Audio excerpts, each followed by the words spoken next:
introduce the team, and then go ahead with the program. Thank you.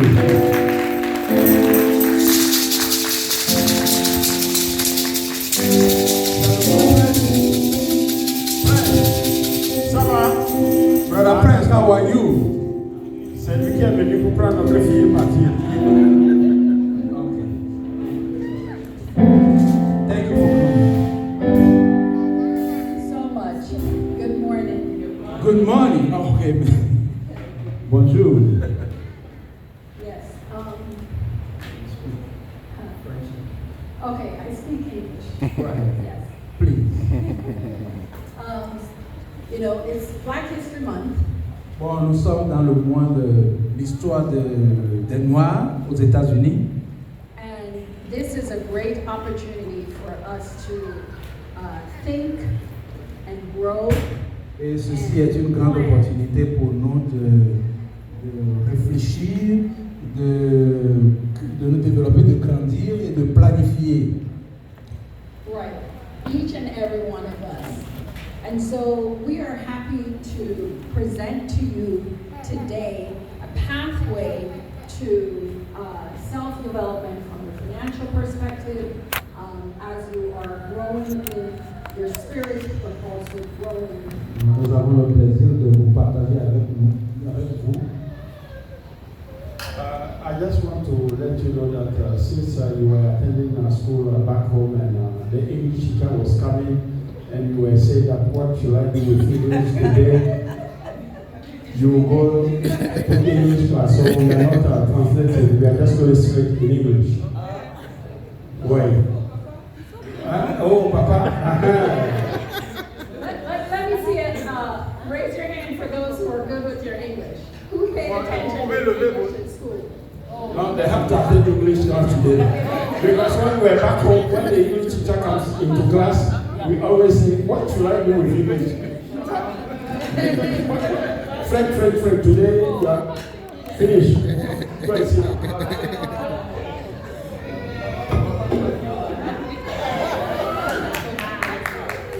We will have a test later. Thank you. Again, my name is Noreen Wallace. I'm with Bennett Realty Solutions. So I will be talking to you about real estate and how to grow in that angle. But I also have a team with me here. Teresa, come and stand right here and just wave.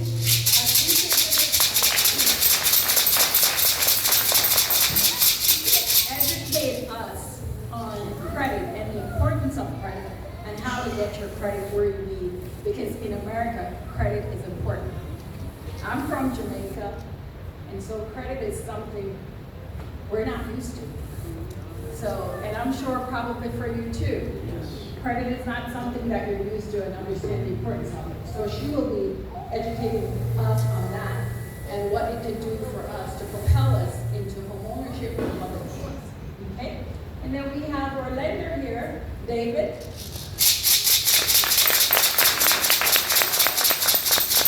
So he's the money guy. So without the credit, he can't talk to you.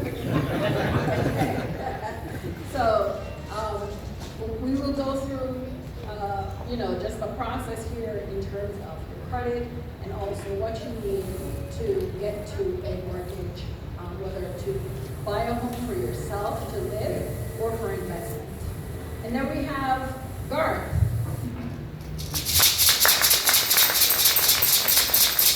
So Garth will speak about beyond home ownership, about protecting yourself and protecting your generation to come. So we will go through all of that. There's a presentation that we will start with, and we feel free to ask questions while we're going through, but we'll also have an opportunity for you to come and speak to us one-on-one at the end. Okay? Thank you so much.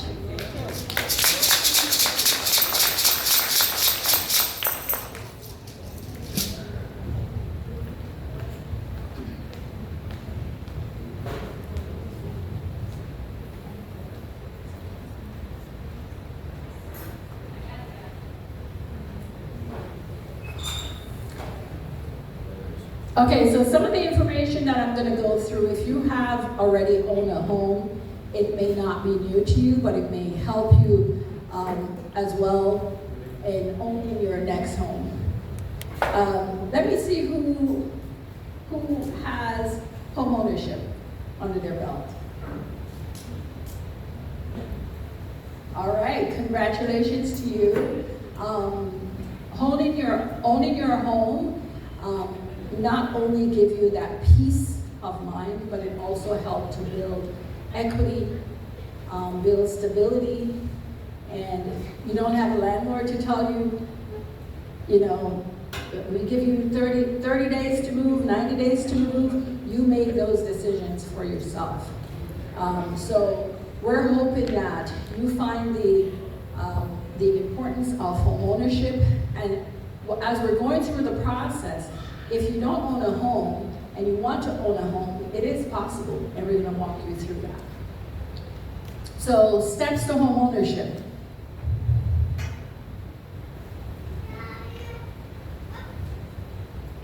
The process of buying a home can be very daunting. It can be, especially for someone who is not from this country, not understanding the process. So we're going to go through that process to help to alleviate some of the anxieties that you may feel in buying a home. Okay? So after we go through everything, we're going to give you a lot of information. You can take notes if you want to take notes. But again, we're going to be available for you to ask one-on-one questions at the end. Again, my name is Marie Wallace. I'm with Bennett Realty Solutions. I've been doing this now over 8 years, and I love it. I got into real estate because I wanted to see more of us owning homes. And so, I could work with sellers to help sell homes, but I find more passion and more fulfillment in helping people becoming homeowners. And so that's why the majority of my business is helping first-time home buyers getting into home, educating them on the process and helping them through the challenges to make it an easy process for them. So at the end of the day, you may say, oh my gosh, I didn't know I could buy a home, but I make it so easy for you because I will be there through the steps to help you to make that process easy for you. Okay, so it's a partnership. So one of the things before you buy a home, you want to educate yourself. What is the process? What do I need to have? What do I need to be qualified to buy a home? So once you've decided that you do want to buy a home, the first thing you want to look at is your credit. And you also want to go and get pre-approved from a lender. What does your credit look like? What are you qualified to buy? So that's your next step, is to get pre-qualified so that you can buy a home. Once you're pre-qualified, now you know this is what, it's almost like a blank check. This is, I get pre-approved for $400,000, $500,000, now I can go shopping with that. Do I have to spend all $500,000 or $400,000? No, but at least you know that's what you qualify to get. So that would be your next step. And then your third step would be just shopping for that home. Start going out looking for the home that fits your criteria. You sit down, we have a one-on-one, identify the things that's important for you in the home. Do you want a garage? Do you want a basement? Do you want an office space? Do you want 3 bedrooms, 2 bedrooms, a single family, townhouse, condo? All those are homes. But whatever fits your need, whatever it is that you're looking to acquire, we have that discussion and then we go shopping based on what you're pre-approved for. So that's what we do. We once you start the process of home ownership, searching for the home, we identify a home that you love, then we're gonna write an offer to that home. When you're out searching for a house, you're not the only one looking at that house. So now, as your professional realtor working with you on your team, we're going to put forth our best offer when we put through an offer for you. Once that offer is accepted, then the real work starts with you and the lender. Making sure that all that you were pre-approved for still remains the same, and then you go through the process of closing. We go under contract. We make sure that we get the home inspected. Whether it's a brand new home or a resale home, you want to make sure that you get your home inspected.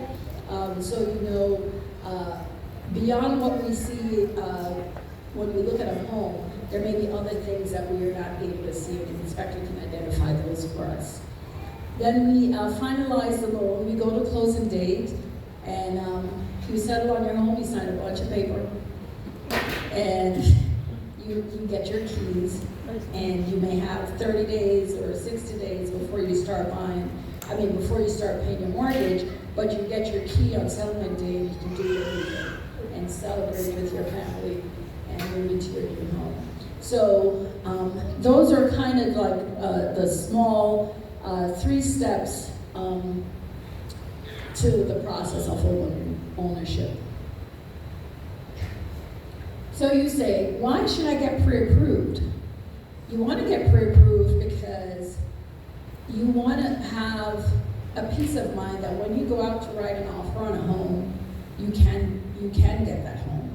You don't want to go shopping for a home. Say, for instance, the house is worth $400,000. You fall in love with this home, but you're only qualified to buy $350,000, or that's where you're comfortable with a mortgage of $350,000. So you want to have that cleared up before you start searching for a home. So any professionals taking you out to look for a home and you're not pre-approved, you're wasting your time and they're wasting their time. So you want to make sure that you get pre-approved. It's very important that you do that before you start looking at a home and fall in love with $1 million home, or fall in love even with, you go out and you fall in love with this home, and you're like, yes, I want this. You go home and you realize you're not able to purchase that home. So you want to make sure that you take that important step. So, house hunting, again, this is an important part of the process. Once we do our one-on-one, I'll go through all the steps with you, what you will need for your down payment. Usually it's 1% in order to put an offer on a home, 1%. So if you're buying a home for $400,000, I keep going to $400,000. $400,000, 1% of that is 4%. That will be your earnest money to tell the seller, hey, I'm a serious buyer. Because if you are a seller and someone gives you an offer on a home without a deposit, you would think that they're not serious, right? So you do your earnest money deposit with your contract.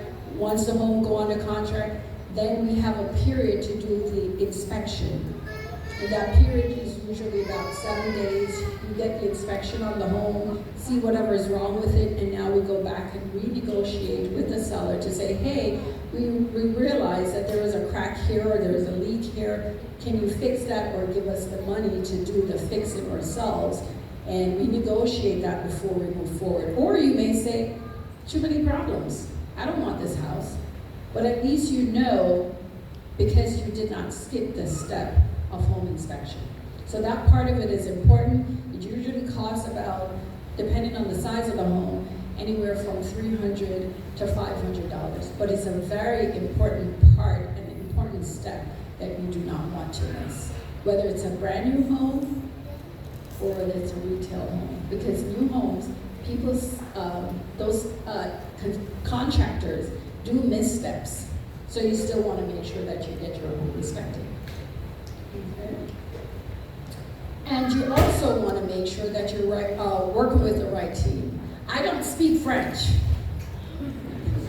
but you speak English, right? So we can communicate. You want to work with someone that you trust. You want to work with someone that you connect with. You want to work with someone who you feel has your best interests at heart. And so when you sit and you have your interview with your realtor or your lender, you want to feel comfortable with that person. You want to feel like they have your best interest, but also that you can trust them, right? Because you're going to be disclosing a lot of information, personal information with them. As a realtor, you don't have to discuss your finances with me. but I also know enough about financing, so you could share certain things with me. Hey, Maureen, you know that all I have is $15,000, but we need $20,000 for the deal. So now, my job is to figure out how to get you that extra $5,000.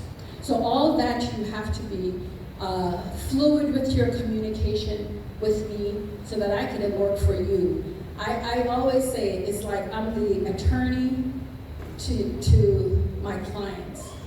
And so an attorney knows everything about what the issues are that that their client has, right?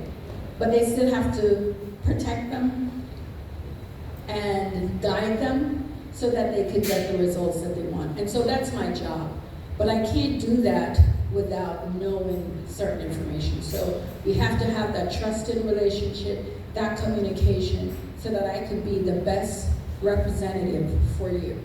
So as the realtor, that's what I will do. So you want to make sure that you are working with a team that's not going to take you out shopping for a home and you're not approved.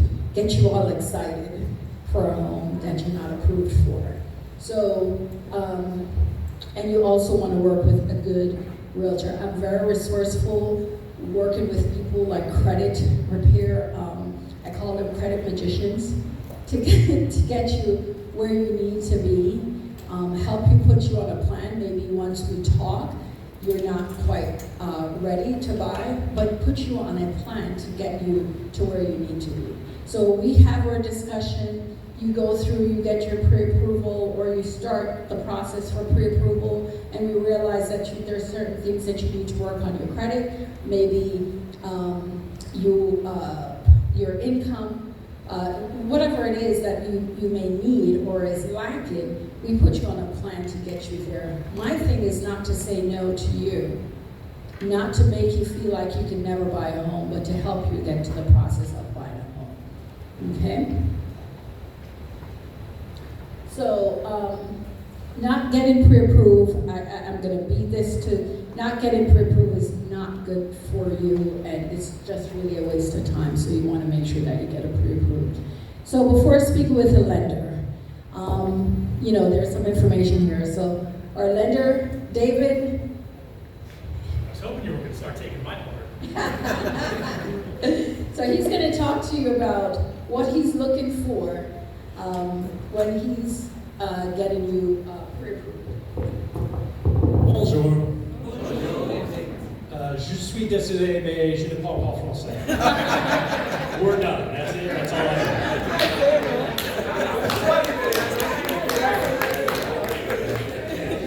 I did take French in high school, and I did not do very well. And so, that's it.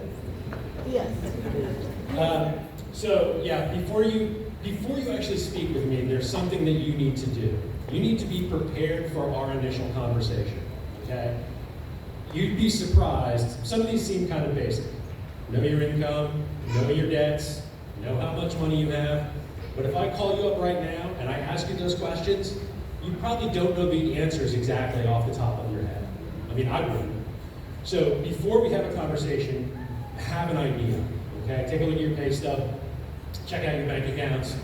You hopefully can see what debts you have easily. You're not going to pull your own credit. And then have an idea of your desired monthly housing payment. I'll come up with a number that you can afford, but you may not like that number. It might be more than you want to spend. Okay? So you need to see what's comfortable for you. And keep in mind that when I give you a housing payment, it will be the loan payment, it'll be taxes, it'll be insurance, there might be a homeowners association, there'll be all those things. But you're going to own the home now, so you're also going to have maybe bigger utility bills, maybe repair costs, okay? So you need to think about those too. So you need to do a little budgeting, okay? So we'll go to the next one. I tend to ramble on a lot, so this looks like a lot of information, but we're trying to do a high level. I don't want to go into too much detail with you because you're all different. You're all going to have different circumstances. You're all going to have different requirements. Okay, so I don't want to drill down too much. It's not a good use of your time. So we're going to go over the basics, okay? The income, the assets, the debts, and the credit score. So, credit score. First thing I do after we've had a conversation, I'm going to pull your credit. We want to see what your credit score is. It's really important in terms of what we can do, okay? How much we can lend to you, what kind of loan you can get. We're going to look at what monthly payment you can afford. You're going to have different abilities based on the credit score. The higher your score, the higher the amount of debt we'll let you carry, regardless of your income. So if you have a low score, maybe you can only borrow 40% of your income in debt payments. If you have a high score, maybe you can borrow 50%. So that's really, really important. And of course, it's really important because it's going to help determine what your interest rate is. And I know everybody who wants to buy a home or refinance, that's what they want to know. What's the interest rate, right? Most important question for people these days. So credit score is very important for that. After we've looked at the credit, I can talk to you a little bit about what we can do to work on your credit. I would defer that to somebody who's a professional in that area. I am not a credit counselor, so I'm not allowed to give you a lot of specifics, but I can certainly give you some hints and some direction before you speak to somebody else. Okay, so income. You're usually looking at what your take-home pay is. That's your net income. Okay, we don't care about that figure. We care about your gross income. That's the total amount you make before taxes come out, before insurance comes out, before retirement contributions come out, anything else. We look at that number. And that's another really important reason for you to have a budget in mind. Because the number I look at, let's just take round numbers. You make $100,000 a year, just a round number. You're not going to take that home. You're going to take home, after everything comes out, maybe you take home $60,000, maybe you take home $65,000, whatever. You need to live on that amount. I'm qualifying you based on that bigger number. So when I say I might be able to lend you 50% of the debt for $100,000, you have to realize that that's really, I'm lending you 60, 70% of your take-home pay, okay? So it's important to make that distinction. How's it getting qualified for? So the other thing we're going to look at as far as income goes is what is the income, okay? Are you salaried? Are you hourly?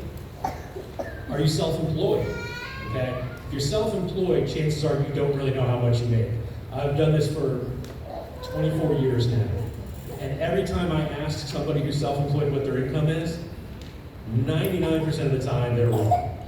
Because usually people will look at what their gross receipts are, how much people are paying them to do that job. But when you're self-employed, you've got a lot of expenses, okay? So your tax returns, where that money's all reflected, is going to show something totally different. So it's really important that not only do we see how much money you're making, but what the source is. If you're hourly, we're going to look at averages. We're going to look at 2-year averages for the most part. So it's not just what you're doing right this minute, but what you've been doing. And then there are a lot of programs that, we'll talk a little bit more, but there are grant programs, down payment assistance programs.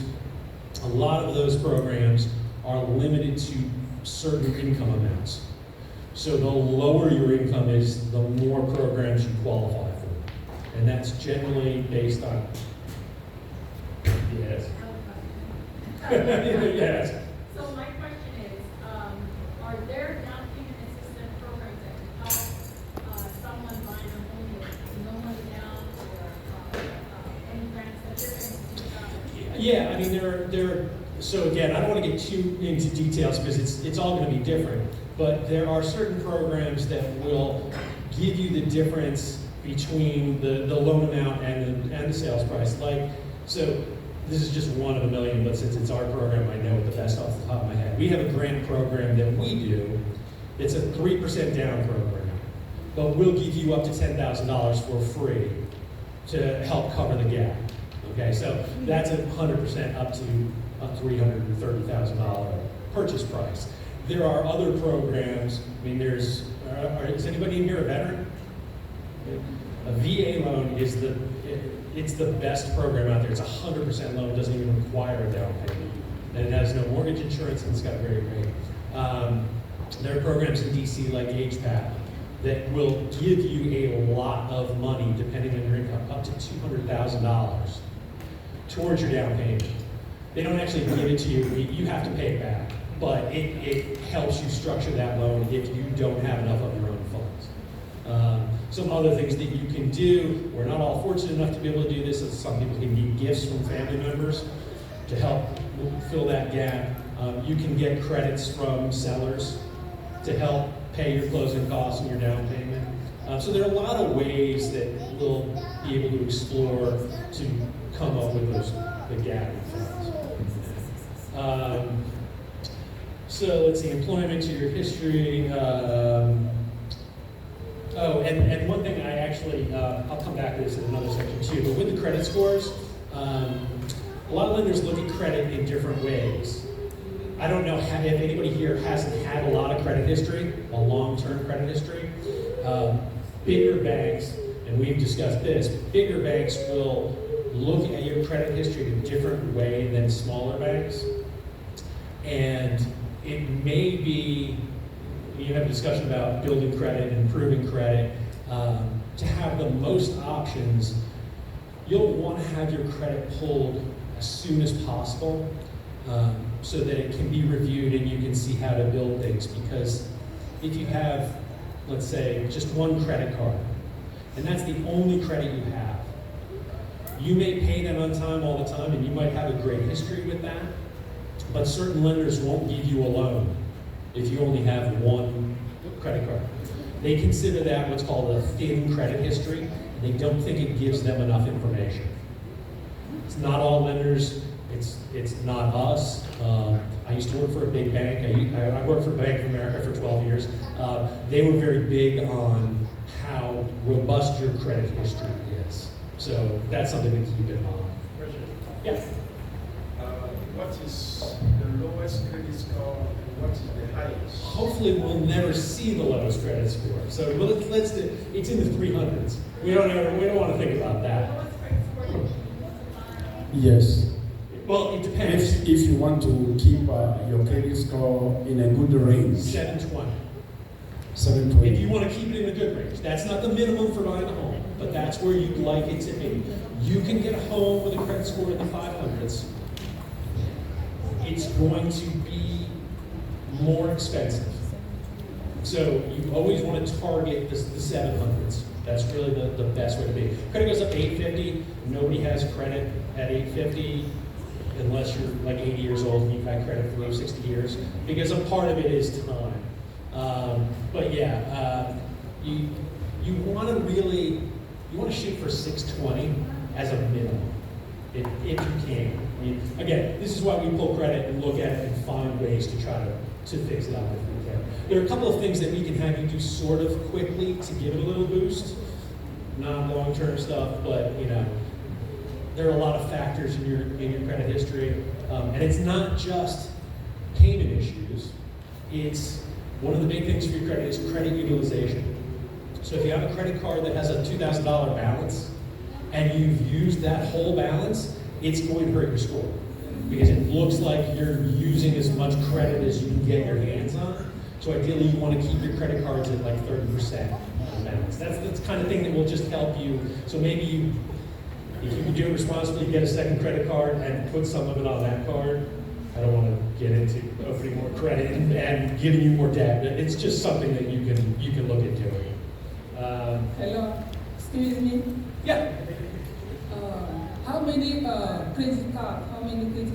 Because I just hear that you say if you have one, you are not qualified. How many? Not that you're not qualified. Some lenders might have a problem with it. You can be qualified. How many do you need? Three. Ideally, you'd like to have at least not just credit cards, but like a car loan, a credit card, a student loan. You want 3 trade lines ideally, because most banks, if you have 3, they'll consider that as a full credit history. But no, don't just go opening up credit cards just to have it. We don't. All right, next, yeah. All right, so money. This is a where we can. There's lots of things that we can do here with funds. We want to know what you have because we want to know if you have money for down payment. We want to know if you have money for closing costs. Okay. Most people don't think about the cost of getting a loan when they do this process. They just think in terms of down payment. And so usually when I ask people, how much money do you have? Well, I want to put down 10% and I have that. And I'm like, okay, do you have another $10,000? No. Okay, well there are costs associated. Most of those costs go to the jurisdiction that you're buying. So they'll go to the Maryland government, they'll go to the DC government, they'll go to the Virginia government. Thousands of dollars, okay? So we have to not only see that you got enough for the down payment, but that you got enough for the closing costs. And in some cases, you need to have money left over.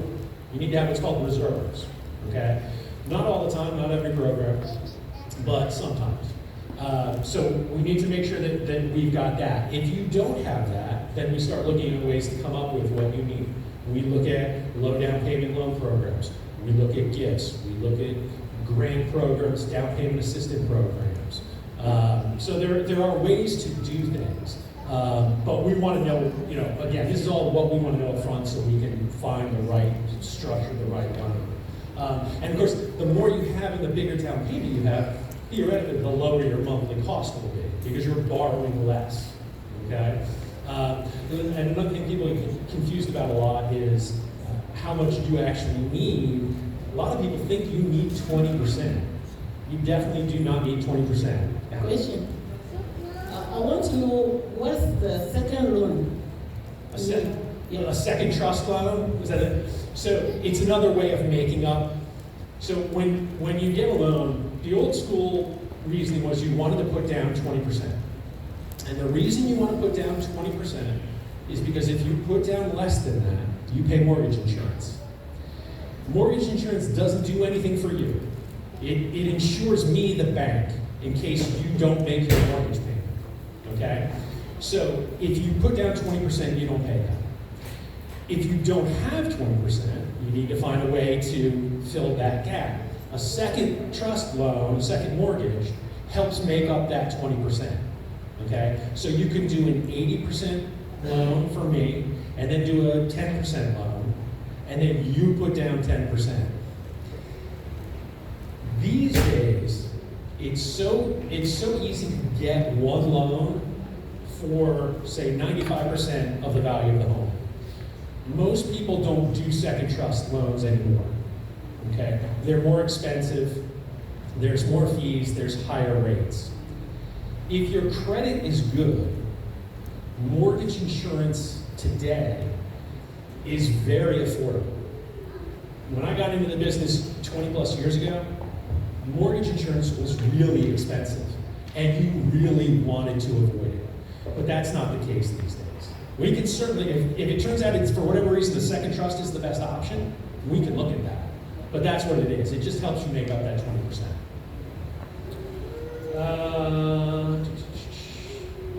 So the other thing we look at with these assets is we want to know how long you've had the money that you're saying you've got. You say, I've got $20,000. Okay, has it been in your account for 60 days? We want to make sure that these funds aren't actually borrowed funds. That's what we're trying to see. We want to make sure you don't owe that money to somebody else. Okay? So we're going to look at 2 months of your bank statements and see if there's any large deposits in those statements. And that's what we call seasoning. We want to make sure the funds that you have are seasoned. And that's another reason to speak with a lender as soon as you can in the process, because you might be getting funds that you can't really show where they came from. But if you come to me 60 days later and show me the bank accounts, then they're going to be your funds as far as we're concerned. So can you assist? I'm sorry. Can you use Susu for? I know it's a informal savings, usually done by monthly or weekly contributions that is pooled together. Right. If it's cash savings and it's not in an account anywhere, then it's going to be difficult to source. It's really, we need to see, it's not 60 days in all cases, sometimes it's 30 days. But it needs to be, what we would normally do in that case is maybe if, have that money go to a family member and then have them gift it to you. And so that way you're seasoning the money. We have a source on the funds that we can verify. I wanted to bring that up because we do Susu a lot. Yeah, so I mean, we'll talk about ways to make those funds available to you. We talk about, if we go to the next page, we talk about different funds that are not funds that we can use. Yeah, so in reality, we can find a way to use a lot of these. Credit cards never, the rates can be too high. Don't ever think about taking out a credit card loan at 20% or whatever. That's just terrible. But undocumented cash, we can make it work. Okay, gifts from friends. Again, it's a seasoning issue. You can't just get a gift from a friend, but if they gift you the funds and then 60 days later, it's your money. Unsecured loans. So we talk about, a lot of people say you can't, and I say you can't borrow your down payment. You can't borrow unsecured funds. So if somebody gives you money and says it's a loan, but there's nothing securing, there's no asset behind it. It's not secured by a car or whatever you might have it secured by. That's a problem. But you can borrow from a retirement account if you've got funds available there. You can borrow against an asset that has value that's secured. It's like you can borrow, if any of you homeowners here want to buy a second home, an investment property, you can borrow against your first home to buy the second home. So it's not that you can't borrow funds, it's that it has to be secured so that if you default on it, there's some way for the money to get recouped. Yeah. Hi.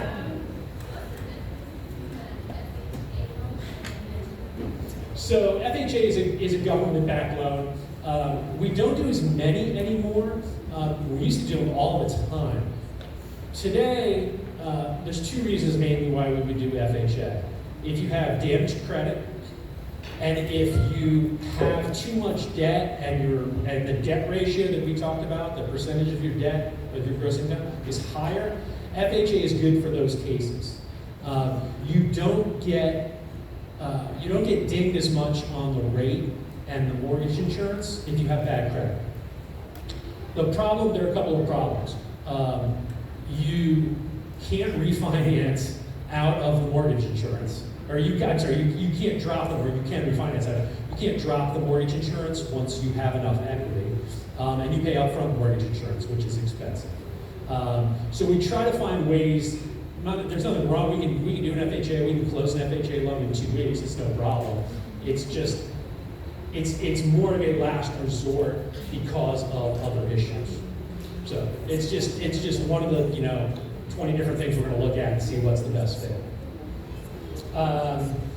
Let's see what else is on there. Down payment assistance programs, sale or liquidation of an asset. So you can sell a car and use that money, but you need to document it. Everything we do, we need documented. All right, you need a bill of sale and a value estimate. Okay, for FHA and conventional, what's the difference with the down payment requirement? What's the difference? I'm sorry. What's the difference between the down payment requirement for FHA versus conventional and the credit score minimum requirement for FHA versus conventional? So FHA is going to be 3.5% down for anybody. You don't have to. That's the other thing. You don't need to be a first-time buyer for FHA. So if you owned a home before, you can do that, and it's a nice low down payment option. There are other conventional options. that will allow you to be 3%, but they're more restrictive.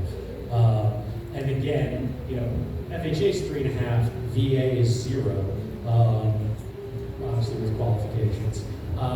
Credit requirements are lower for FHA. This is one area where a lot of places might have what are called overlays, like the credit overlays we said with Bank of America. You can go lower on FHA credit, but not all banks are going to allow it. I had to write it down because I haven't had it come up lately. You can go to a debt ratio of 57 with 580 credit on FHA. We won't do that. We'll go to a debt ratio of 55. So that's 55% of your gross income can go towards your debts. We're just a little more restrictive on that. You can go down to 500 with FHA with 10% down.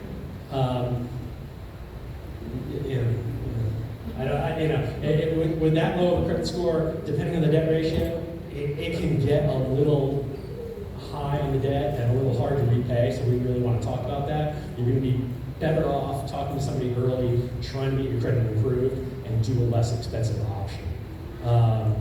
Credit ranges from 300 to 850. I don't know what the lowest credit score I've ever seen. It's been in the 500s. I haven't seen a 400.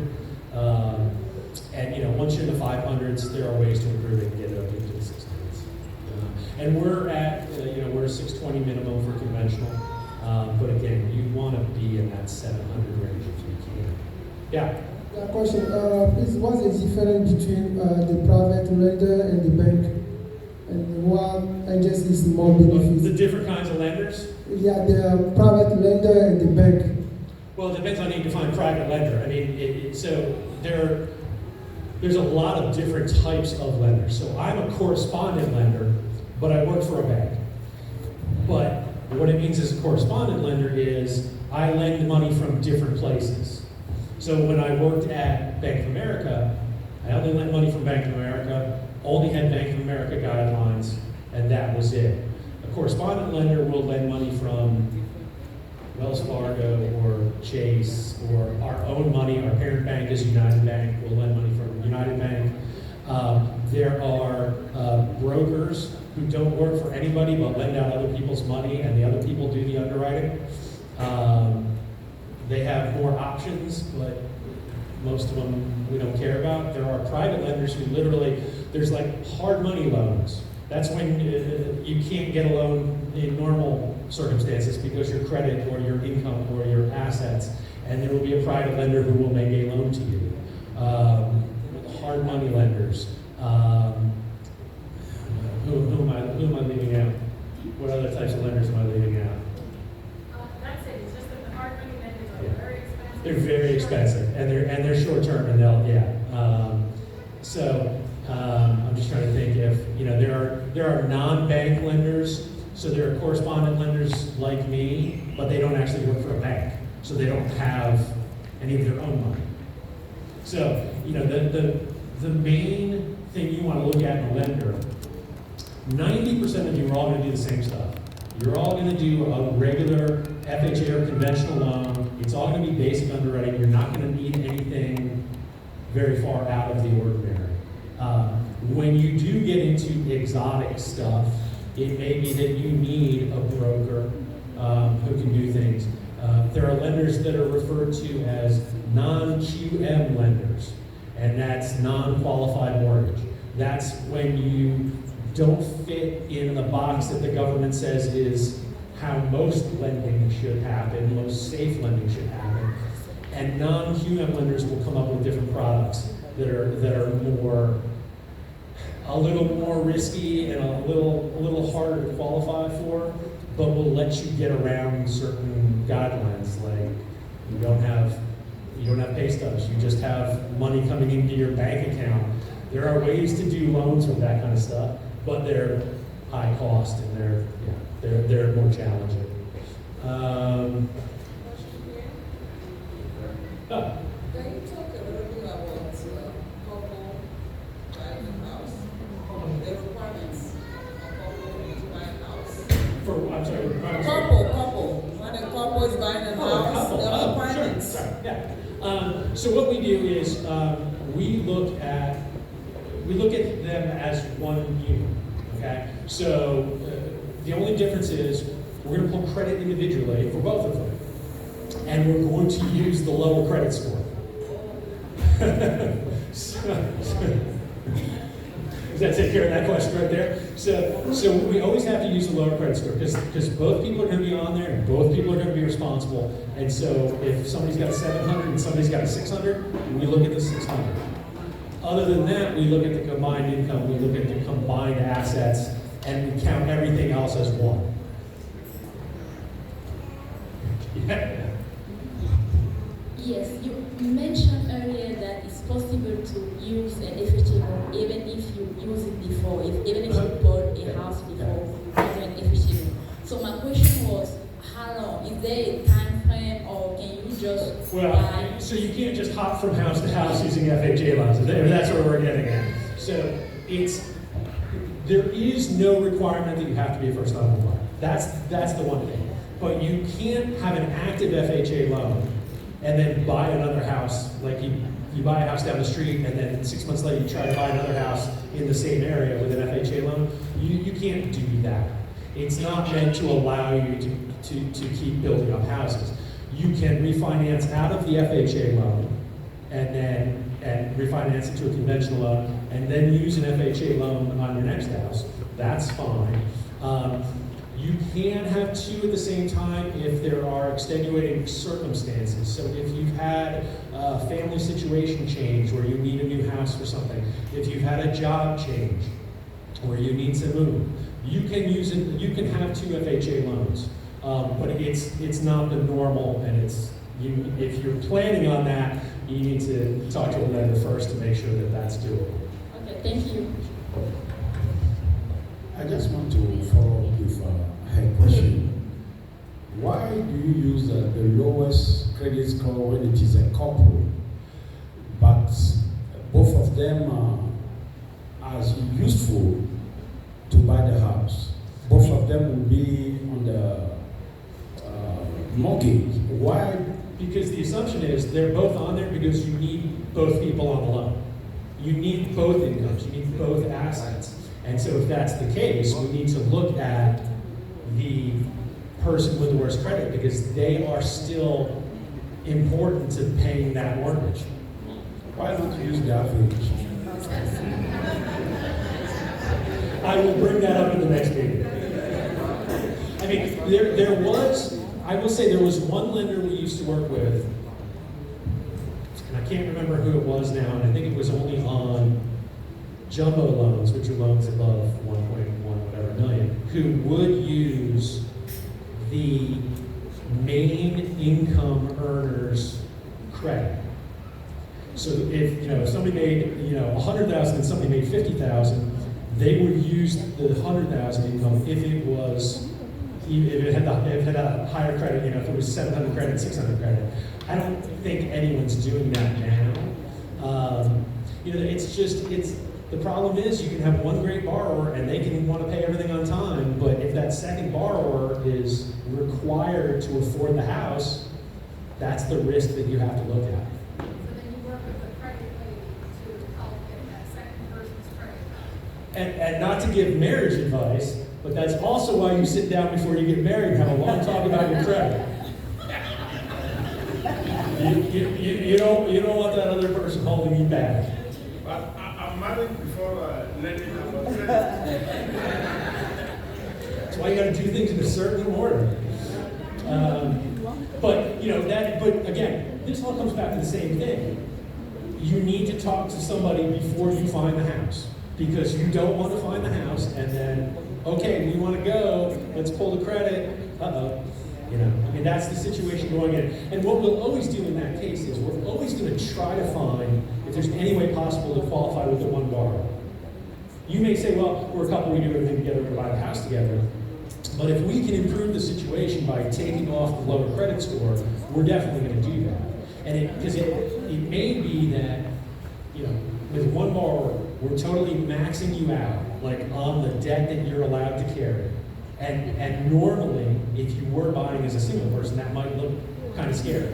You take home $4,000 a month, and we're giving you debt of, $2,500 a month. You might say, no way. But knowing there is another person in that household who contributes to that, it's fine. So we'll try to qualify you that way first. And the second person would still be. the second person can still have ownership in the house, they just won't be on the loan. Yeah. Anything we can do to save money.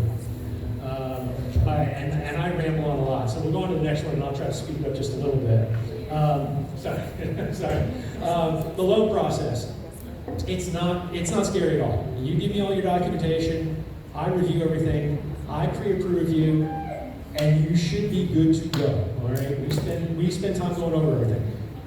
Maureen finds you a house, you get a ratified contract, we take all that information, we submit it to an underwriter, and that's the person who actually looks at those pay stubs, W-2s, bank statements. All right, and they're going to make the final determination if everything's approved.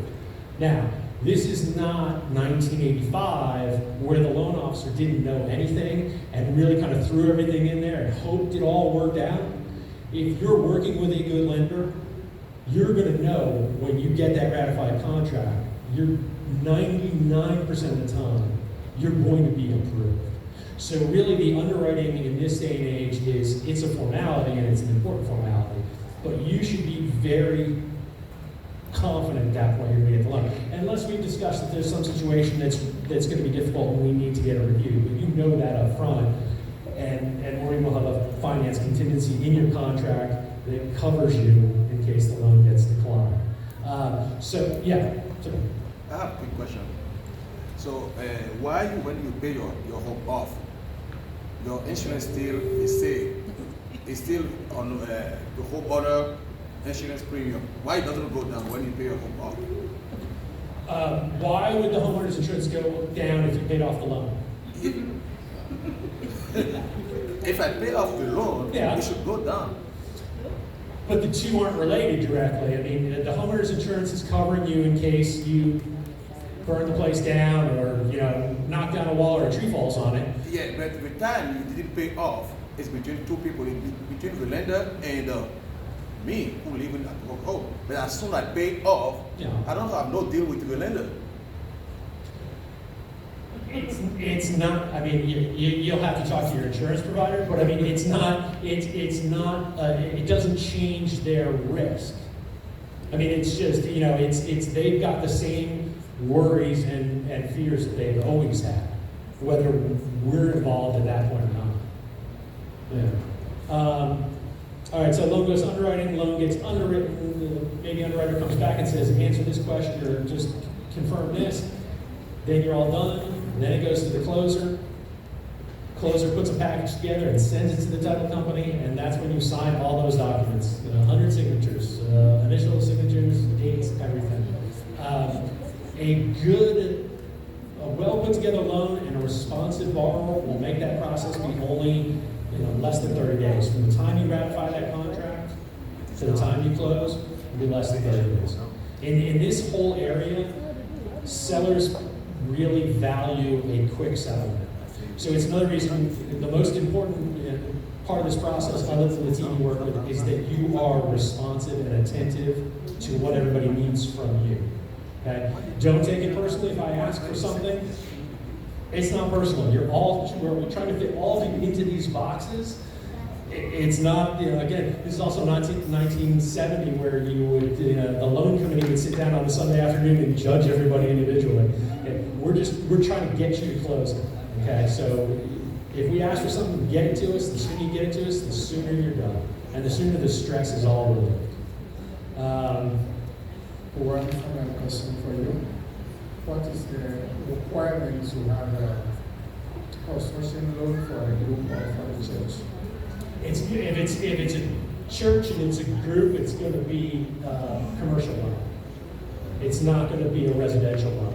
So you have to go to a commercial lender. And we have some at my parent company at United Bank, but it gets harder to find depending on the loan amount, the size of the loan.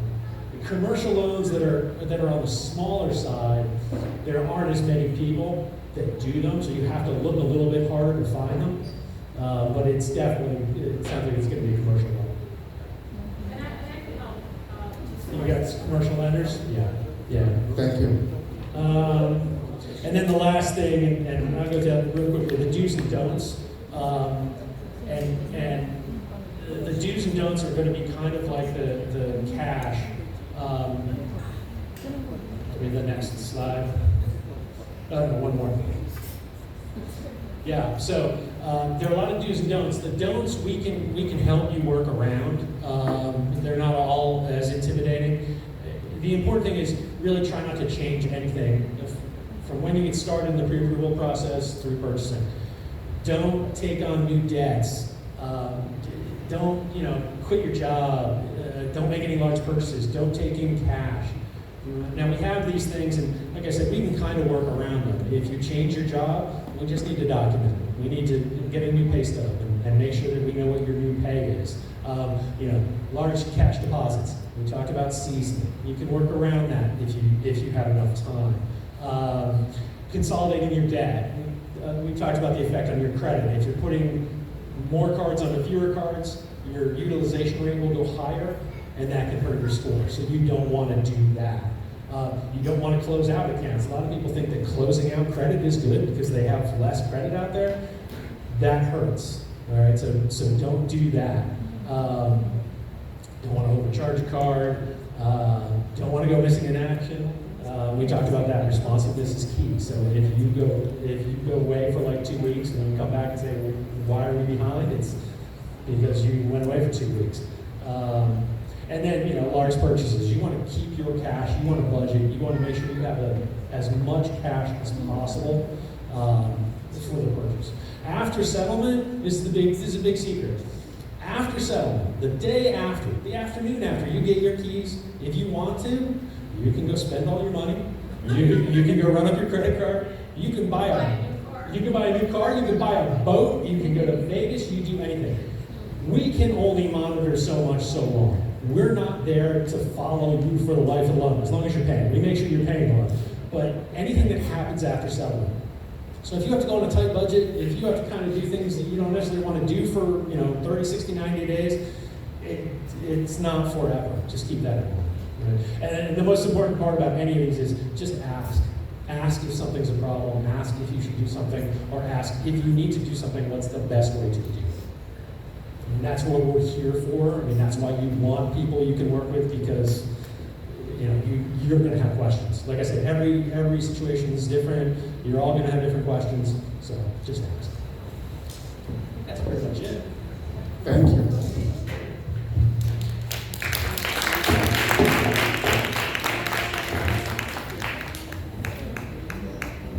Teresa, so was that helpful?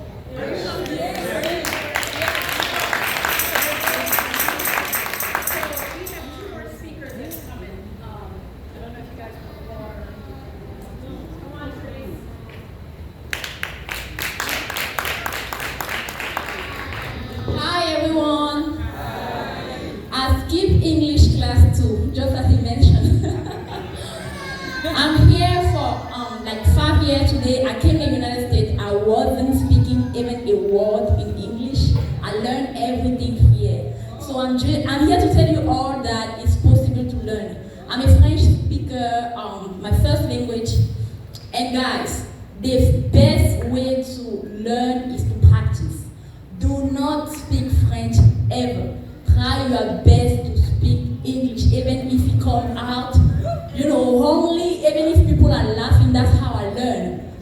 And that's where I am today. And I will say it in French. Pour ceux qui n'ont pas compris, c'est pas un problème de ne pas parler l'anglais. Vous ne devez pas avoir honte parce que vous ne parlez pas l'anglais.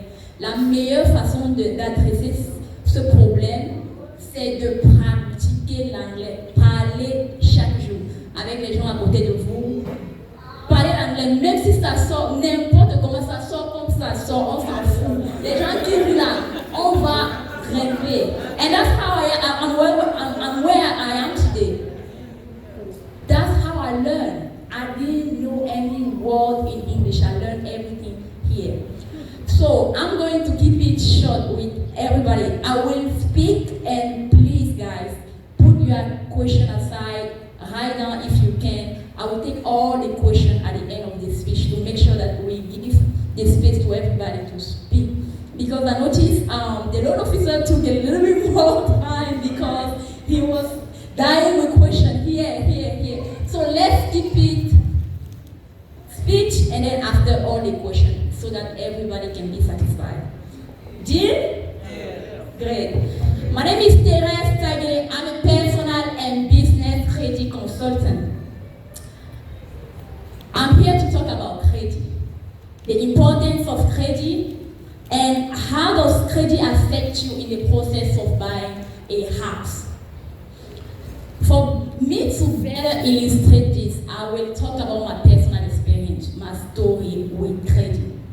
All started in 2021. September 2021, I'm 24 years old, single mom, brand new immigrant in the United States. I was out there fighting for survival, struggling with my 2-year-old daughter. I applied for a house, I got denied. I applied for an apartment, they turned down my application.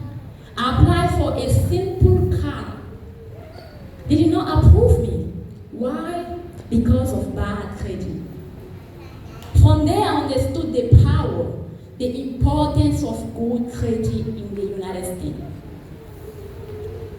If you have to forget about all what you have learned here today, if you have to cross that door with at least one thing in mind, remember that credit is the forefront of the whole home buying process. We cannot talk about real estate without talking about credit. We cannot talk about investment into the United States in general without talking about credit. We cannot talk about building generational wealth. I'm referring here about true generational wealth without talking about credit. So credit is the base. It all starts from there. Now, eventually with chance I got lucky by the grace of God, I was able to get my credit fixed. I bought my first house in 2022. After my house, I put together a business, Credit Care of GME, that's the name, Credit Care Company. We are out there now, my time, full time, with my team. We help people that have bad credit. I'm trying to help people in the same situation, trying to make them understand that you shouldn't be ashamed to have a bad credit. Bad things happen to good people, but now, what do you do from there? It's possible to fix it. I'm the proof alive that it's possible to fix it, to get out of the bad credit situation, get your house, get real estate investment, start a business, and do well for yourself. You don't always have to start a business. You can leverage your good credit to invest in yourself. Leverage your good credit to buy real estate. Leverage your good credit to build generational wealth. Now, how does credit affect you in the process of buying a house? Credit affects you in 3 main ways. Number 1, your credit determines if you qualify for a mortgage or not. Unfortunately, not everybody gets that privilege. Not everybody have the chance to qualify for a mortgage. The minimum requirement for an FHA loan, as the loan officer mentioned earlier, 620. Very few lenders can go as low as 500. That's very few. I know for a fact that more than 35% of United States citizens have a bad credit. And that's not because they want to, just because they don't teach people about credit at school. They don't teach us about building generation of wealth. They don't teach you in school about real estate. They do not take their time to explain you the importance of getting all those stuff together. And you got to find out yourself. I really appreciate the person that had the idea to bring people in and talk to you all about that part of life.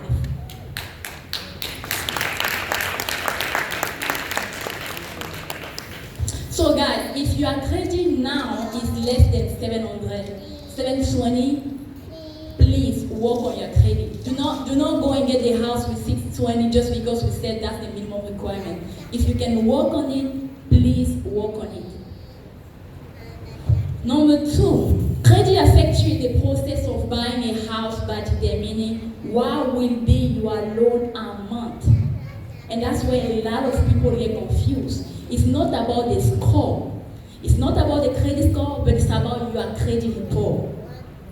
The loan officer mentioned earlier, he has seen people getting denied with the 720 just because they had one line of credit on their credit report. You can have one line of credit, you pay on time, your credit look good, 700, 750, but you don't have enough history.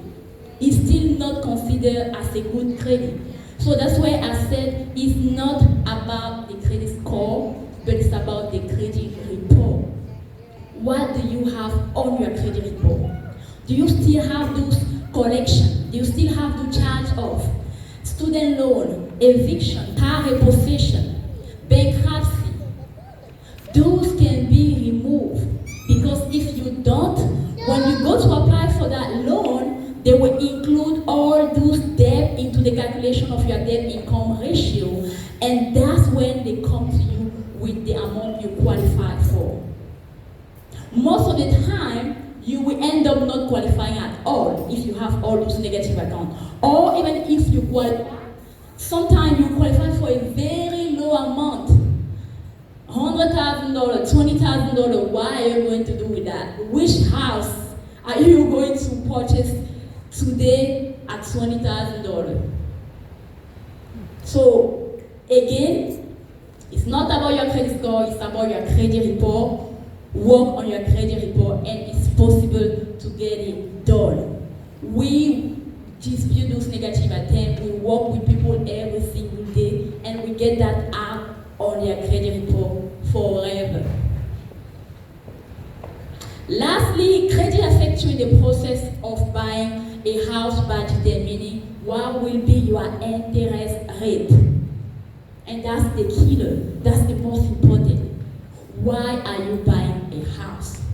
Ask yourself that question. Are you buying a house because the neighbor bought last year? Or are you buying a house because of your brother, your friend, or people? Are you buying a house for yourself? I personally buy for investment. You don't want to waste your money. The lower your credit is, the higher your interest rate is, and the higher your monthly payment on the house you will end up purchasing. The higher your credit is, meaning when your credit is good, the lower your interest rate, and the lower your monthly payment on the house you will end up purchasing. That's how you can see two people, situation A with a bad credit, situation B with a good credit, both buying the same house in the same neighborhood about the same price, but the person with the bad credit can easily end up spending over $100,000 over the 30-year mortgage, only because of that bad credit, big interest rate, and bigger monthly payment on that same price. So guys, I said credit is the forefront, the very, very most important. It helps you determine if you get qualified to buy a house or not. It helps you determine what will be the loan amount even if you get qualified, and it tells you what will be your interest rate. Can you afford to pay that house over the 30-year mortgage period? And the most important, as I mentioned earlier at the beginning, remember this: credit is the forefront of the whole home buying process. Thank you for your attention.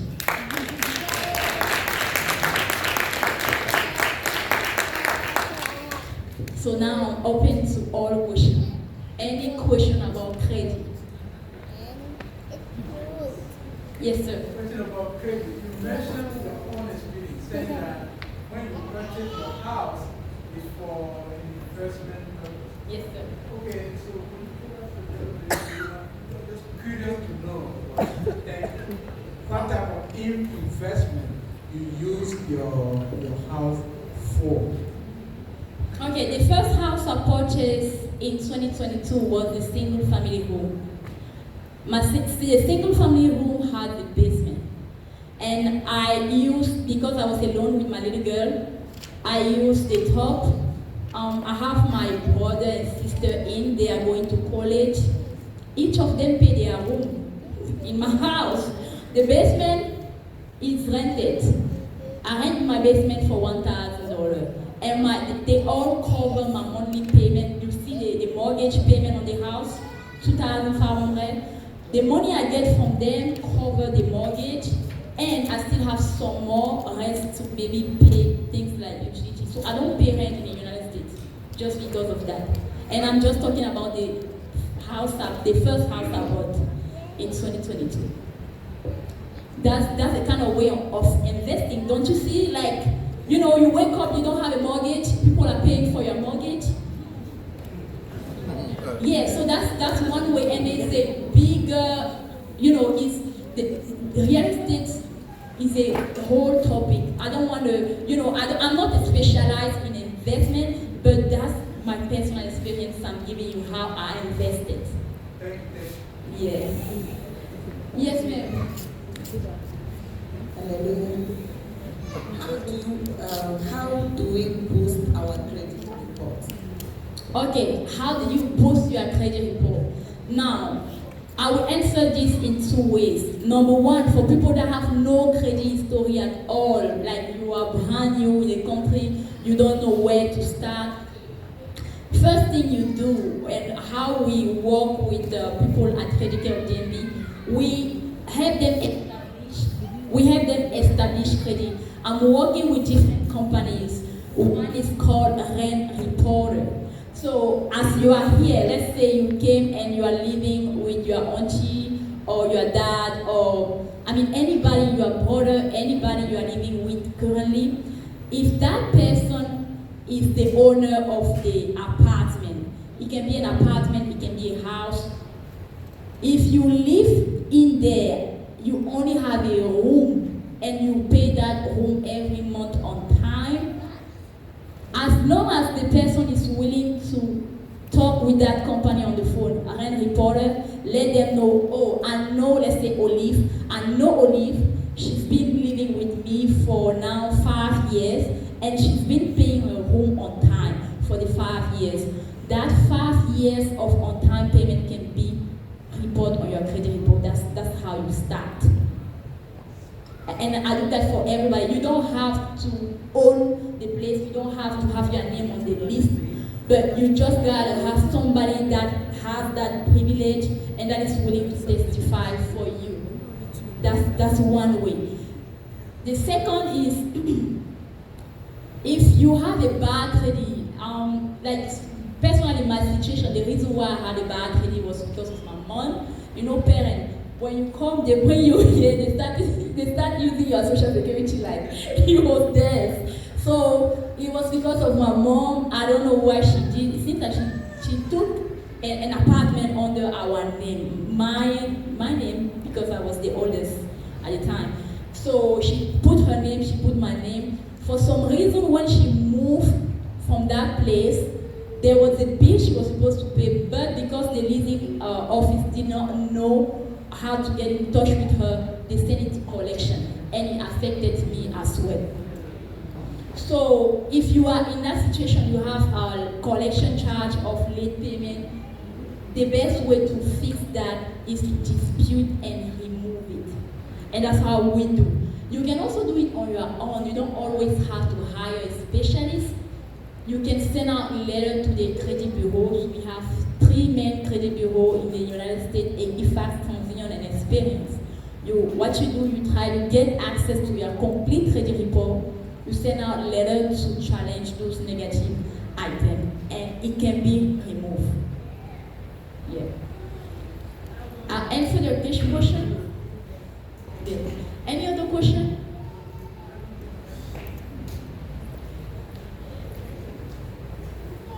How long the bad credit stays on and how long it goes by itself? Yeah, how long, average of our client, they process what I always say to everybody, the time frame, 3 to 6 months. But that doesn't mean it's applicable to everyone because I only got 2 months to get my credit straight, so 60 days. It's possible to get done in 30 days. It really depends on your personal situation. That's why for you to work with us, we offer what we call free consultation. The free consultation is just you and a specialist to have a look at your credit report. I have different specialists. I also have people that speak Spanish and people that speak French to make sure we help everybody. So you go to a free consultation with someone that will look at your credit and tells you, oh, this is what is going on. This is what is not, and this is the time frame the process can take for you.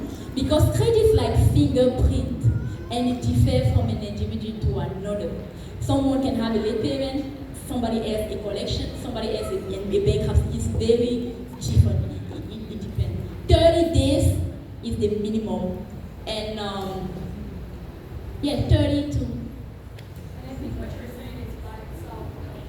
That will take about 7 years. 7 years. 7 years the minimum, 10 years the maximum, if you don't do anything. Okay, I just want to ask this question. How do you know if you have a bad credit? How do you know this? Yeah, she's right. How do you know? That's a great question. For you to know if you have a bad credit, it's the best way is to check. And that's why a lot of people make like a mistake. Yeah. They don't check their credit and then they just want to buy a house. They go to the loan officer. That's why they find out that the credit is messed up. Even before you think about taking a car, getting an apartment, buying a house, you gotta be on top of your credit, meaning check your credit. The minimum is 300, the maximum is 850. So if you are below 700, you have a bad credit. And the best way to find out is to check.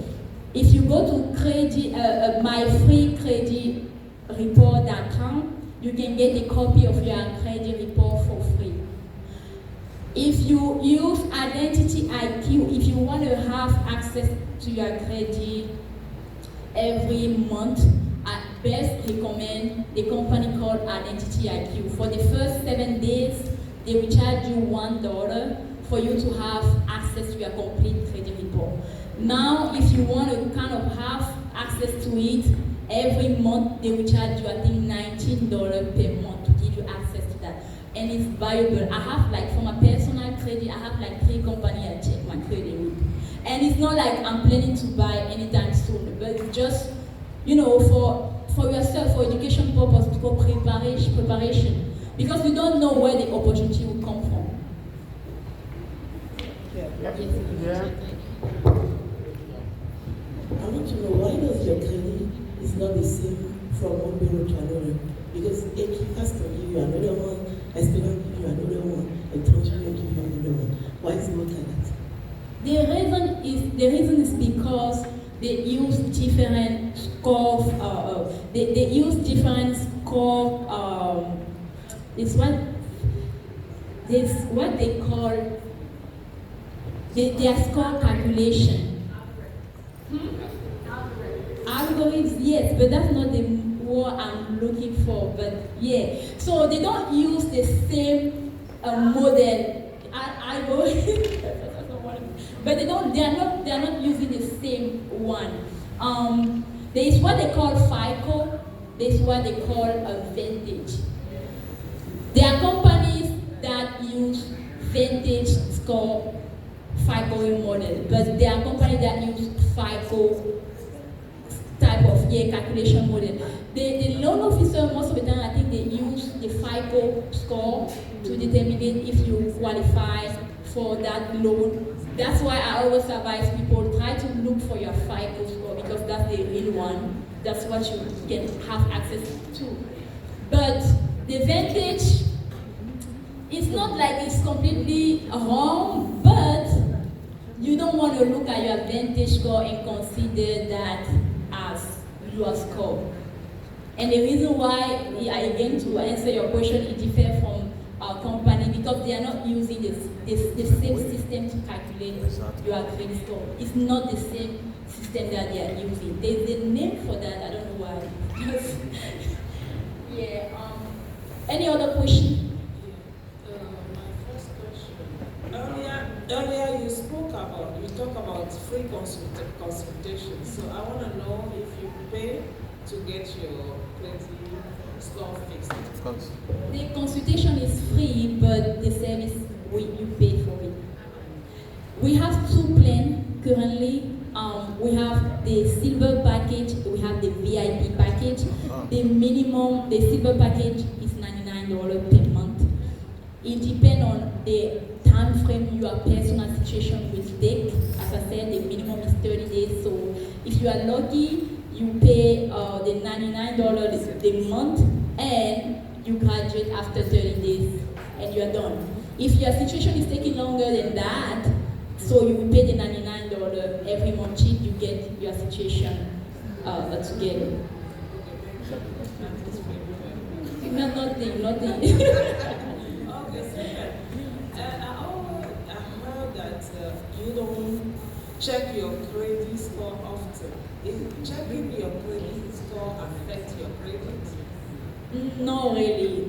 It doesn't. If you use the app, the companies I just mentioned, Identity IQ or My Credit, it's not going to affect your credit. But if you go to loan officers for them to, if you want to get a car, for example, they will pull your credit and it will affect your credit. But that's the misconception people always have. There's a difference in between checking your credit by yourself and having your credit pulled by a company or an organization. Yes, when you are buying something. That's where it goes down. Yes, ma'am. Yes, or apply, yes, that's the same thing. Yeah, when you are shopping around. And so, yeah.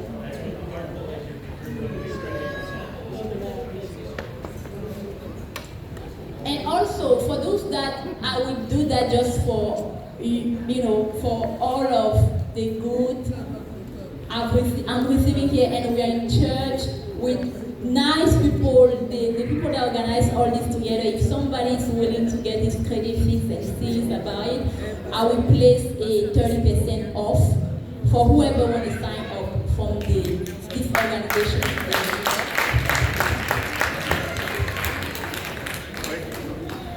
Number one. This is my question. When you have a bad credit, and then you come to fix the credit, what are the side effects? Like somebody has a good credit. Like you said, group A has a good credit, B has a bad credit. When the bad credit comes to you to fix the credit, so what are they going to have finally the same rate? Like suppose I'm not talking about the month of the credit. This has good and this one has bad. When it comes to you to fix the credit, so is there any any side effects for that person that come to fix the credit? He's supposed not to let the credit get down and has a bad rate before coming to you. But this has it's come, and then it's come to you now to fix the credit. What are the side effects for that person for letting the credit be bad before coming to you? Okay, I want to make sure I understand the question before I answer. So you are saying, is there, depending on how bad your credit is, if your credit is kind of good but not that bad, and you are willing to take action now to fix it, compared to somebody that let his credit be worse before coming to fix it? Is there any side effect for those two situations? For the one who let it be worse. Or for the one, is there a side effect for the one that let it be worse? Yes. Definitely yes. Because I always say the best thing you can do for yourself is to take action as soon as possible. Even if you have a good credit currently right now, as I said, I mentioned it's not about your credit score again, it's about your credit report. Someone can have a good credit, 700 and above, thinking that he's fine, but still getting denied for a mortgage. Lending companies don't care about who you are. They don't care about how much you make. They care most about who you are on your credit report. What is your credit says about you? That's where they put their attention.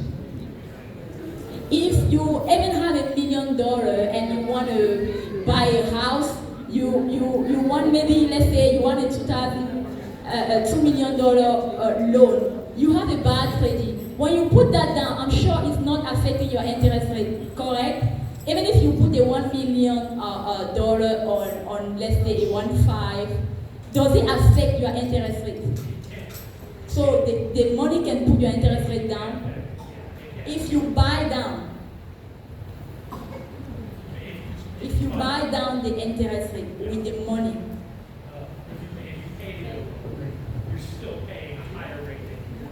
You're still paying a higher rate than you would if you had good credit. I mean, the credit is going to affect the rate regardless. Yeah. So guys, the earliest, the better. The person that will wait longer to get action on his credit definitely is going to take probably more time for him to get that things together.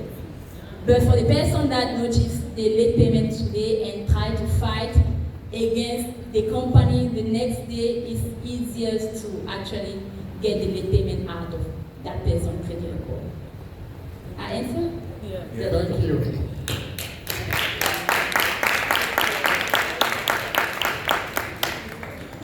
Okay guys, thank you so much for your time and your attention.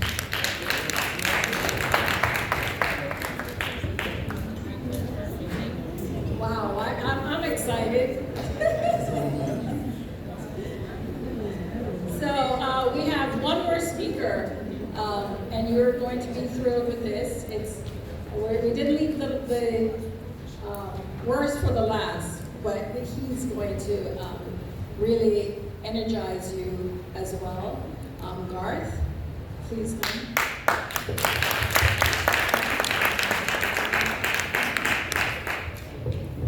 Yes, greetings everyone. Yeah, man, and give thanks. Give thanks and praise first and foremost to the Most High to give us wisdom, knowledge, and understanding in our aspect of life. And give thanks for the presence of the people.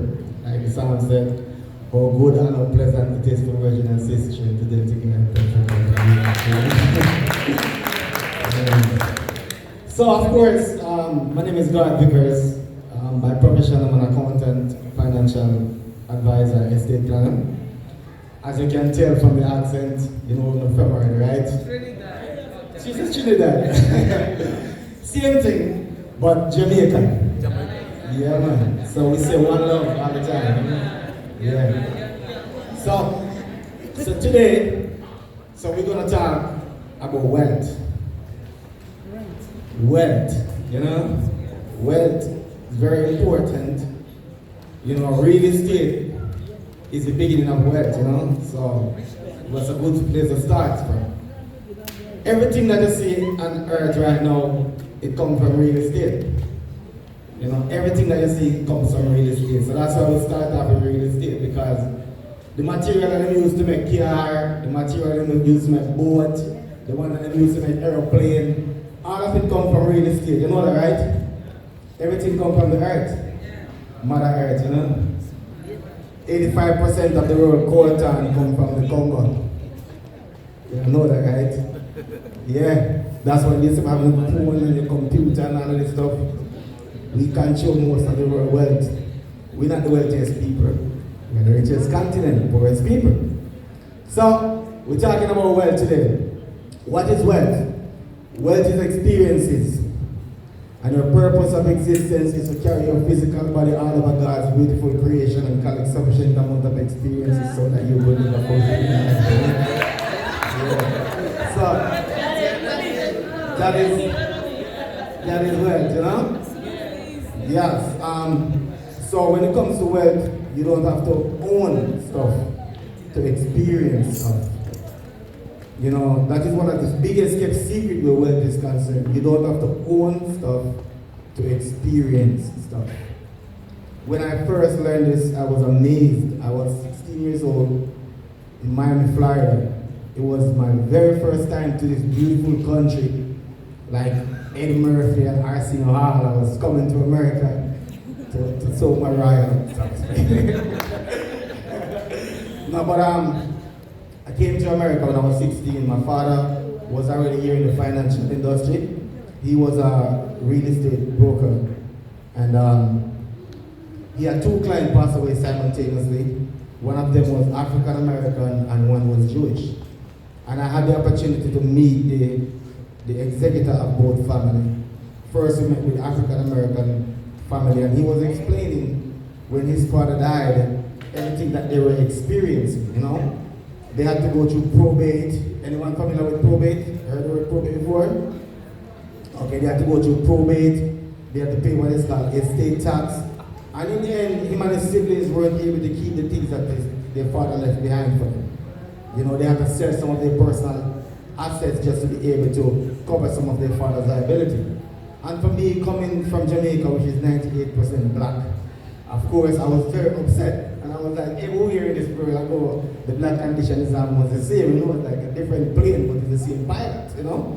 So I was like, how is it that black people can accumulate wealth and then keep it for when they transition, you know? And I was upset. But God blessed me for the same summer holiday to have experience a different story. I had the opportunity to meet the executive for the Jewish man who passed away, the eldest son.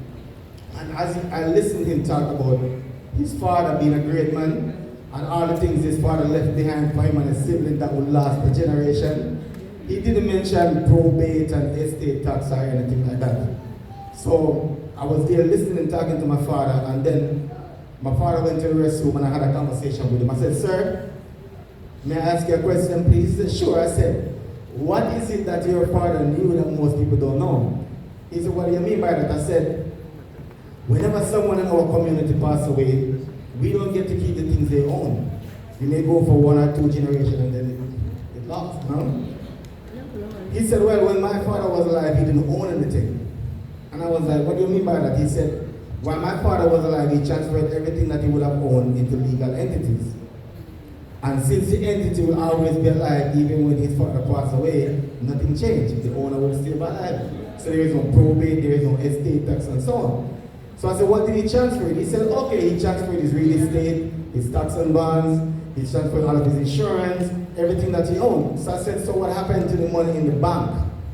He turned to me and he said, son, do you know what happened to the money in the bank between midnight and 7 a.m.? And of course, I was 16 years old, so I said, you're sleeping, sir. So he said, you're a funny child. He said, while you're sleeping, Africa is open, India is open, China is open, so the bank is trading your money. By the time you wake the following day, the bank may make 10 times the amount of money you deposited. Then they turn around and give you 0.1234% on your savings account, and if you try to borrow the money from them, they loan it to you on a credit card, on a mortgage, on a car note at 8, 9, 10, 15% and charge you interest. He said my father didn't want that for our family, so he created what is called a private equity bank for each member of our family. He said in this bank, you're able to earn interest on your money without taxation, you're able to use your money without taxation, and when you pass away, the money is transferred to the next generation without taxation. He said it's probate proof, it's creditor proof, and in most cases, it's bankruptcy proof. So of course, I'm from the Caribbean, so when a person is bankrupt, we think they broke, right? So I said to him, I said, sir, are you saying it's possible to have money and still file bankruptcy? He put his hand to the top of my head and he rubbed me like this and he said, "You got a guy, son." He said, "As a mother and father, that's the only time you should file bankruptcy, when you have money. Because if you don't have any money, you don't need to file bankruptcy, right?" So I'm going to talk to you guys about some of those concepts, the private equity banking concept, and we're going to talk about how to own stuff. You know, with real estate, there are two main instruments that makes up a real estate. You have the note, which we've been talking about for most of today's conversation. Then you have the deed. Earlier, someone asked if you marry, should both individuals be under real estate? And oftentimes we look at the note, right?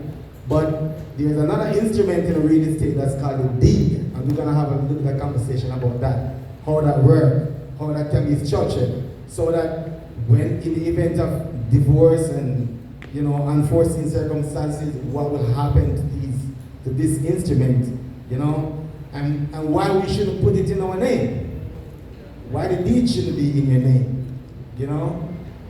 think about it. If you have a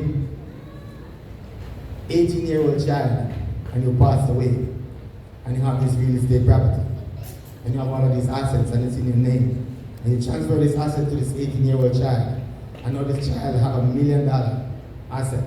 Let me ask you, if you were 18 years old and someone gave you $1 million, what would you do? Okay. Right, so sometimes we think that we're doing good things to our children, but it's not necessarily meaning that we're doing good things, The richest human being to ever walk this earth is a man from Africa, West Africa, Mali. You know what the individual name is? Anybody know who the richest human being to walk this earth? Mansa Musa. Right? Where is his wealth today? The second richest man to walk this earth is John D. Rockefeller. You know who that guy is, right? His name is on every university wall, is in every college. The university's named after him, after his wife. Spellman is actually his wife. Morris was his pastor. You know who that guy is? He controls the United States of America Board of Education because he understands how to set up estate to build wealth. King Solomon said, a righteous man leave a legacy for not just his children, but his children. So the first thing we're going to do here, we're going to go into some money stuff and then we're going to talk about some wealth stuff. My arm have a little bit of injury and so is my right knee because I was playing football in Jamaica the other day. Thought I was still in my 20s. Yeah, no, I can't write on this, yeah. Alright, so the first thing in America is a credit-based system, as you can see. Everything is based on a credit. I'm from Jamaica, we don't use credit, we buy everything cash, So when I came here, I had to learn it. I had to learn the credit-based system. And this, I'm going to show you what I have done personally. How I started from 18 years old. Since I met this Jewish guy, I was 16, he started being my mentor. He started showing me some things. And how I started from 18 years old, moved back to Jamaica, and came back here in 2009. And I'm going to show you how, without bragging, since 2010 to 2020, when COVID hit, I'm going to show you what I've done personally, how I've grown, work hard, use my little cash to build up until I was able to accumulate a significant amount of assets here and also in the Caribbean. I do a lot of multi-family units now. I own over 20 multi-family units in DC alone, without bragging, and also a hotel in Jamaica. So I'm going to show you how I've done it. Most people, when you get your pay, you take the cash from your bank account and you use it to pay your bills. You get the cash, you transfer your time for money, and now you get the money and you use the cash to pay your utility company, your rent, your car insurance.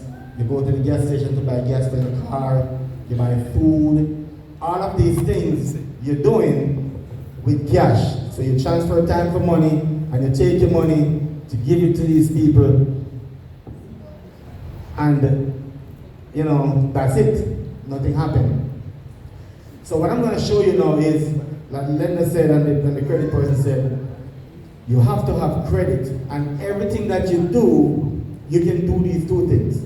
Every single dollar you spend in this country, you can let it report on your credit, and you can ask for earn interest on it. Those two things. These are the biggest kept secret that they don't tell you.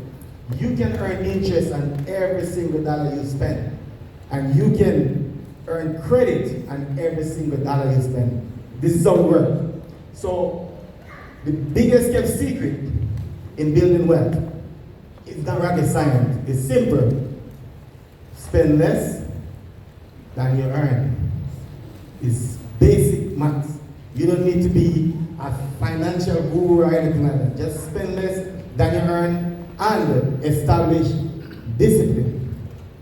Not even so much budget, because budget is designed for corporation, and government. Individuals need discipline. So you find a formula that you can work with that doesn't stress you that much, and you put a discipline around it, and it becomes muscle memory, put automatic payments in place and all of these things that work. So I'm just gonna say, let's say for example, your total expense for the month is $4,000, right? Times that by 12, so that's $48,000. Oh, you're not seeing? Oh, okay. Let me see if I can write it bigger. Oh, it's a marker, So your total expense for the month is $4,000. Times that by 12, so that's $48,000, right? Can you see that now? Yeah. All right, so I'm gonna cross that one out. So this $4,000, normally the money goes in your checking account from your job, and you send it to pay all of your bills. So I'm gonna show you what to do so you can start building some cash so that you can buy your first property, and then I'm gonna show you how you can invest in multi-family properties as well. So that real estate becomes not just a liability, but a cash flow for you and to create a legacy for future generation. It's not hard. So all you have to do, whatever your expense is, you take that and you divide it by 3. And then you create what is called a bill pay account. So this is your bill pay account here. So I'm just gonna put BPA here. And you make a weekly transfer from your regular checking account that you get paid in to your bill pay account. So you take 4,000 divided by 3, that's gonna be $1,333.33. So that's what you transfer to your bill pay account each week. You transfer that to your bill pay account.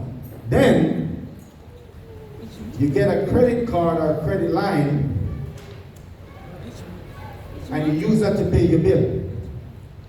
Use your credit to pay your bills. Now, every credit line, as the lender calls it, trade line. Every credit line, every credit card, they comes with what is called a billing cycle. And then they report. So for example, if your billing cycle ends on the 5th, they may report to the bureau like on the 8th. So all you have to do when you use that credit for that 30-day period, the 30-day cycle, you pay it before the 5th. So what you're doing, you're increasing your cash flow to a net 30. You're increasing your cash flow here to a net 30, where you're keeping your cash for another 30 days so you can earn interest on it. You know, when you get a mortgage and you pay the bank your mortgage, the bank may not pay the mortgage the same day. The bank is making the money before they transfer the money to your mortgage. So that's all you're doing. You take your credit card and credit line and you pay your bills. Now from your bill pay account, you pay your credit card before the due date, so you don't pay any interest. While you're doing that, I'm going to show you what's going to happen. I'm going to show you what's going to happen now. Because you're making a weekly transfer with your expense divided by 3, how many weeks in a year? 52, right? So, before you continue, yeah. the transfer from your your regular account, The bill pay account. pay account. Yeah. Are you going to transfer it from the bank or are you going to make a deposit of a check? So it can be wire transfer. So it can be like a wire transfer from your regular account to your bill pay account. And that is the account that you're going to use to pay your bill. But you're using the credit card to pay the bill during that month. So if the month of, we're in February, right? So for the month of February, we're going to pay all our bills with our card, our credit line.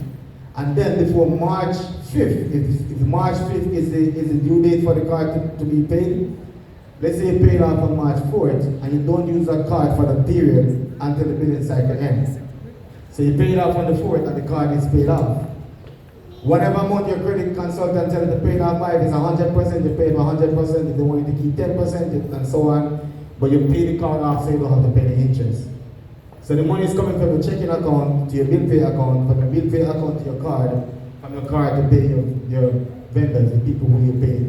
Like when you go to the gas station, the grocery store, wherever, you know? But because it's 52 weeks that make a year, if you take $1,333.33 times 52, what you would have transferred to your bill pay account would be $59,333.33. So that's the amount of money you would have transferred to your bill pay account. Your total expense for the year is $48,000. So it means that on your credit card, you'd have accumulated $48,000 worth of expense that you'd have paid before due date. And you'd have transferred in cash $69,333. When you minus what you've paid in your bills from what you transferred to your bill pay account, you'd have remained $21,333.33. That's what you'd have paid yourself. So this money will be sitting in your account. Now this could be your down payment for your first house.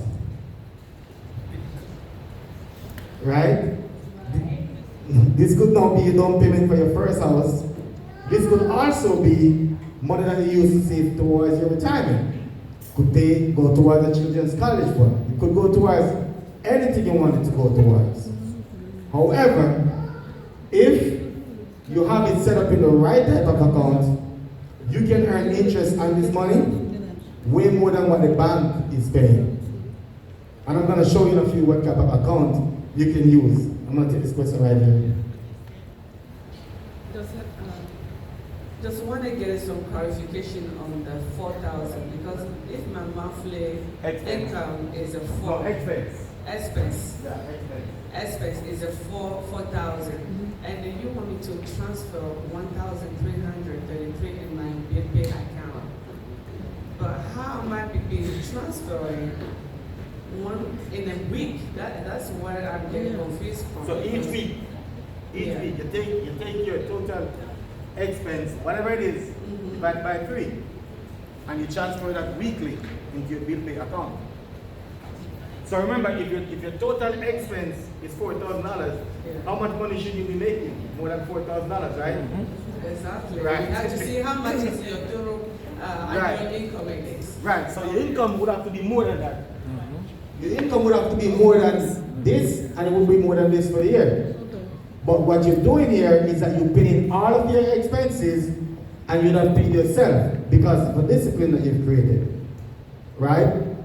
And you also earn interest on it. You can also earn interest on the entire amount, and I'm going to show you how you can do that. You know? Oh, you have a question? Yeah, we usually have 2 accounts. Okay. Checks account. Okay.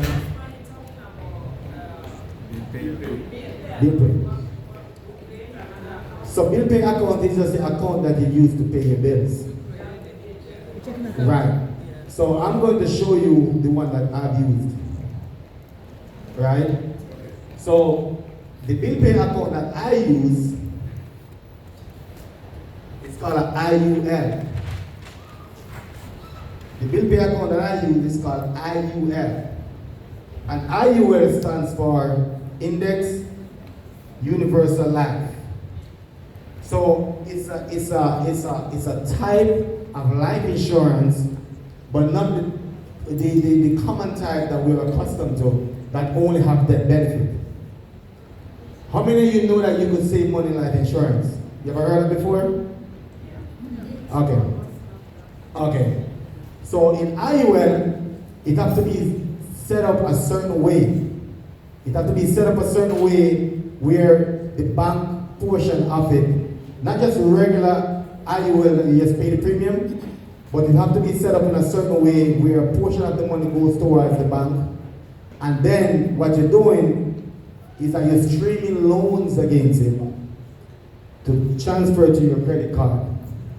So from your checking account, you put the money in your IUL, and then when you put the money in your IUL, it has to be set up with a certain writing, set up a certain way, and then you use a credit card to pay your bills, and then you use your IUL to pay your credit card bill. Now, if you were to do that, if you transferred that $69,000 in your IUL, and they take out your debt benefit portion, let's say that was $9,000, you'll be making interest on $60,000, and that interest is going to be based on an index. Let's say it was the S&P 500, and you were making 8%. You're making 8% on that dollar amount. So your money is going to be growing 8%, but at the end of the year, the loan that you're taking out is $48,000. So your net income of $21,000, that will still be in your account, still continue to grow at 8%. I know you can use that money for retirement, you can use it for down payments on your house, you can use it for, whatever it is that you want to do. So the way I've used this to grow from buying my first primary house that I lived in, to grow it, to start investing in multi-family units, I call it the $0 investment strategy. Now, with this congregation here, individually, most people would push towards this. But can you imagine if 10 people were doing this? If 10 of you were doing this and you've accumulated money, whether it's in a savings account, checking account, or whatever it is, and 10 of you guys were doing this, and now you have this money that you can come together, like the brother was asking, if they were to invest, how do you get loans to invest in commercial property, right? Like the church, or you wanted to buy a real estate property that can give rental income, or you wanted to buy a property that you could fix and flip, or whatever the case is. Now, if you're a community, you can do a lot more than if you were an individual. So I'm going to show you how I've used this strategy to buy commercial properties with $0 investment. Sometimes when we hear about commercial real estate, multi-family properties, it seems so complicated. It seems like it's just so hard, to acquire. It seems like it's just so hard to accomplish, especially us, because no one is coming to us to tell us that, hey, listen, the guy who owned the 50-story building in New York, he was a baby one day. He was a baby too, There's nothing special about Donald Trump. There is nothing special about Bill Gates. There is nothing special about these guys. The difference is information. Marcus Garvey says intelligence rule the world and ignorance carry the burden. The only difference is information. It's the same thing between investing and gambling. The only difference between investing and gambling is knowledge. If you know what you're doing, you're an investor. If you don't know what you're doing, you're gambling. There's a difference, there's knowledge. So I've accumulated in my cash account, right? I've accumulated an account to reach $280,000, right? $280,000. Now, there was a property that was selling for $1 million. So the property sold for $1 million. I have $280,000 in my cash value. Now, I want you to pay close attention, guys, because I'm going to show you how you can use $0 $0 to own multi-family properties. And now you can use bank's money, right? So this is what I've done. So this property is for $1 million. To answer the question the gentleman asked earlier, how do you get loans to buy a commercial building? The process is a little bit different. For acquisition and construction, you may go to like a private equity fund, they call them hard money lender and so on, right? So this is how it would work. So I would have to come up with now 20% for closing and down payment. So I have to come up with $200,000. So I have to come up with $200,000 to acquire this building, right? So this is what I've done. Because I have a business, I have the credit that we've worked on since all the people who've been telling you how to work on your credit. Now you've accumulated the credit, you've accumulated the money, you own your primary home already, now you want to build wealth. So $200,000 you will acquire the building. Now there are very important things here that you have to understand when it comes to real estate. There are some terminologies that I'm going to bring to your attention. One of them is called ARV. ARV stands for after renovated value, right?